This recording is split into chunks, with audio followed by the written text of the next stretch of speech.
Hello students, this is the next part of fifth video, and in last video we already discussed the events in the sexual reproduction, and we discussed already in the sexual reproduction what types of event is happening. So we discussed the pre-fertilization, fertilization and post-fertilization. After this we was discussed the pre-fertilization process, in which we discussed two types of pre-fertilization is gametogenesis and gamete transfer.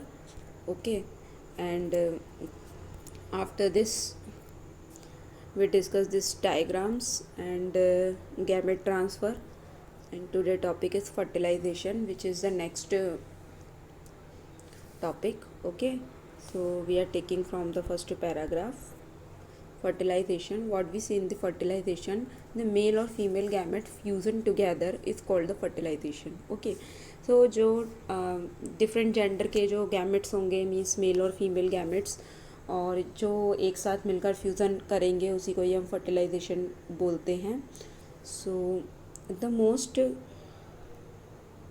vital event in sexual reproduction is perhaps the fusion और gametes. Okay, सबसे most whittle जो इसमें fertilisation में event होता है वो fusion होता है दो गैमेट्स के बीच में. ओके, अब जब ये फर्टिलाइजेशन की प्रोसेस हो जाती है और आफ्टर द फर्टिलाइजेशन ये जो डिप्लॉयड सेल के ऑर्गेनिजम्स ग्रो करते हैं विच इज़ जिसको हम क्या बोलते हैं, जाइगोट बोलते हैं. और ये जो फर्टिलाइजेशन की प्रोसेस होती है, this process is called the syngamy and result in the formation of the diploid zygote. और जब ये प्रोसेस होती है तो उसमें जो डिप्लॉयड सेल बनते हैं मीन्स 2n बनते हैं, उसको हम जाइगोट बोलते हैं. The term fertilization is also often use for this process. और जो टर्म होता है वो फर्टिलाइजेशन, इसका ये टर्म यूज़ किया जाता है इस प्रोसेस में. The term syngamy and the fertilization are frequently used through the interchangeably. And what we see the next paragraph, however it has to be mentioned here that in some organisms like rotifiers, honeybees and even some lizard and bird turkey, the female gametes undergoes development to form a new organisms without fertilization. This phenomenon is called a parthenogenesis. देखो, एक इसमें सबसे important thing है parthenogenesis में क्या होता है. Parthenogenesis क्या होता है, इसमें बिना फर्टिलाइजेशन के जो फीमेल गैमेट्स जो होते हैं, फीमेल गैमेट्स के जो ऑर्गेनिजम्स का वो बिना फर्टिलाइजेशन के प्रोसेस के ऑर्गेनिजम्स को ग्रो कराते हैं. मीन्स सिंपल वे में अपन कह सकते हैं पार्थोजेनेसिस वो प्रोसेस होती है जिसमें बिना फर्टिलाइजेशन के बिना फीमेल गैमेट्स से जो ऑर्गेनिजम्स बनते हैं उसी को ही हम पार्थेनोजेनेसिस कहलाते हैं. इसमें कोई फर्टिलाइजेशन की प्रोसेस नहीं होती है. ये जो वर्ड है ये इम्पॉर्टेंट है, जिसमें इसमें फर्टिलाइजेशन की कोई भी ज़्यादा ज़रूरत नहीं होती. और इसमें इन्होंने कुछ एग्जाम्पल दिए हैं, जैसे however it is mention here that the some organisms, कुछ ऑर्गेनिजम्स ऐसे हो गए जैसे रोटिफायर्स, हनी बीज, इवन सम लिजार्ड जो कि इसमें इंक्लूड होंगे. द फीमेल गैमेट्स होते हैं जो कि अंडरगोज करते हैं, डेवलप फॉर्म न्यू ऑर्गेनिजम्स को बनाते हैं without fertilization. This phenomenon is called, जो विदाउट फर्टिलाइजेशन के बनाएंगे उसी को हम पार्थेनोजेनेसिस बोलते हैं. ओके, एंड द मोस्ट, अब ये बोल रहे हैं क्वेश्चन है, where does syngamy occurs. Okay, so syngamy means के जो फर्टिलाइजेशन होता है वो कैसे होता है वो हम डिस्कशन करेंगे. In the most aquatic organism such as majority of algae and the fishes as well as amphibian, syngamy occurs in the external medium water, that is outside body of the organisms. Means जो aquatic organisms होते हैं जैसे कि होगा majority of algae and fishes की, और जो amphibian जो दोनों तरफ रह सकते हैं वाटर एंड लैंड पर, syngamy occurs in the external medium. इसमें क्या होता है, एक्सटर्नल मीडियम होता है जो कि बॉडी के बाहर की तरफ होता है. ओके, इस टाइप के गैमेटिक फ्यूज़न को हम बोलते हैं एक्सटर्नल फर्टिलाइजेशन. ओके, जो कि बॉडी के बाहर होगा.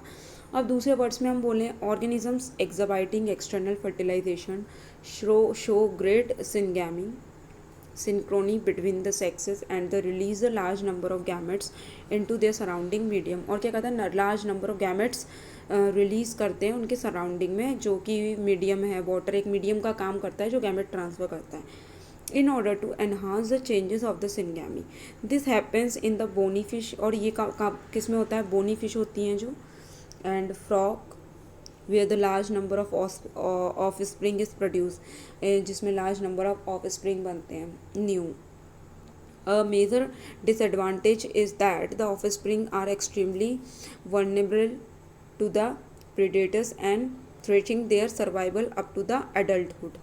ओके इसमें यही इसका एक डिसएडवांटेज है, that is the offspring are the extremely vulnerable, extremely कैसे होते हैं, वनरेबल होते हैं to predator and threatening their survival up to the adulthood. Then come to the next paragraph. In many terrestrial organisms, अब कई सारे terrestrial organisms हैं जो कि बिलोंगिंग करते हैं, फंजाई हो गया, higher animals such as reptiles हो गए और मैमल्स हो गए. अब इनने जो टेरेस्ट्रियल ऑर्गेनिजम्स की बात कर रहे हैं जो कि बिलोंगिंग, जैसे fungi, higher animals such as a reptile, birds, mammals and the majority of the plant, जैसे हो गए bryophytes, pteridophytes, gymnosperm, angiosperm. Syngamy occurs inside the body. इसमें सिंगेमी कहाँ पर होते हैं, बॉडी के अंदर होते हैं. ओके, हैंस द प्रोसेस जिसको इंटरनल फर्टिलाइजेशन बोलते हैं, है ना, इसको इंटरनल फर्टिलाइजेशन बोलते हैं. और एक्सटर्नल में क्या होता है, इन्होंने एग्जांपल भी दिए, बहुत इंपॉर्टेंट है. एक्सटर्नल में इन्होंने हमें ये बताया है कि एक्वेटिक ऑर्गेनिजम्स होते हैं सच एज, जैसे मेजॉरिटी वाले हो गए, एल्गी फिशेज हो गई, amphibian, syngamy occurs in the external medium and outside the body organism, जिसको हम गैमेटिक फ्यूजन बोलते हैं, एक्सटर्नल फर्टिलाइजेशन. सो ये दो डिफरेंट टाइप के इंटरनल एक्सटर्नल फर्टिलाइजेशन के बारे में विथ एग्जांपल दिया है जो कि बहुत इंपॉर्टेंट है. तो एग्जांपल आपको पता होना चाहिए इंटरनल और एक्सटर्नल फर्टिलाइजेशन के.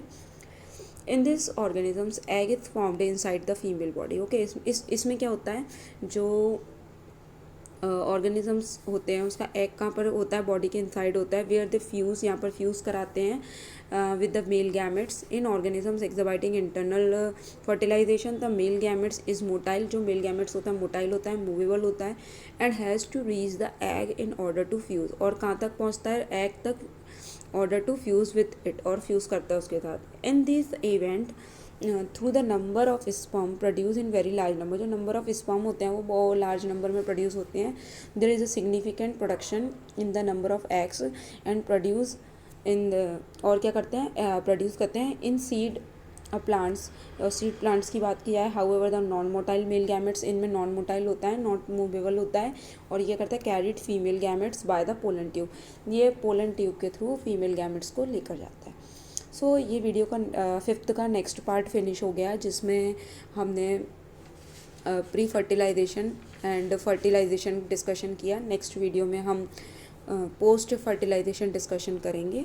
ओके, ये वीडियो फिनिश करते हैं यहीं, सो दैट के जो फिफ्थ पार्ट है वो कवर हो जाएगा. एंड नेक्स्ट वीडियो से हम लास्ट टॉपिक देखेंगे, जो कि लास्ट टॉपिक है इस चैप्टर का, पोस्ट फर्टिलाइजेशन.